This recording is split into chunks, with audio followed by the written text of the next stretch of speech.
Neet UG listing ani kuntaru cancel taukraba matong tha asigi kunmathoida amuk hanna examination pangthokadoriba asigi admit card athubada issue tawragani haina National Testing Agency na khangalakli candidate singna masa masa gi admit card singa du official website agi masa gi application number amasung password sizinaduna download tawba yaragani hairi Haukiba May 15 pangthokiba paugi mifam amadasu Union Education Minister Dharmendra Pradhanna admit card asi June 13 da issue tawragani haina phongdokhibasu laikhrabani Renit asi leibaga sigi tongan ba city chamangaga yankhai mathoi amasong leibaga sigi wangmada leiba city 13 da numit yungba matung pung ani dagi numidang wairam pung mangaga minute 15 fauba pangthokadabani examination asigi damak sem sariba singadu Union Education Minister Dharmendra Pradhanna tha asigi mapanda yengshin khiba laikhrabani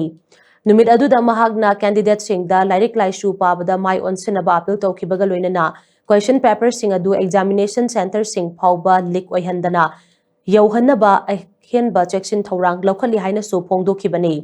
haukiba May 13 high powered steering committee ge chairman amasong ISRO ge chairman K Radhakrishnan yauna examination asigi damak sem sariba kaya do yengsin khibani amadi ahenba checksin thorang su lokhalibani examination asigi question paper sing puthok pushin taunaba Indian Air Force ki mateng su lawribani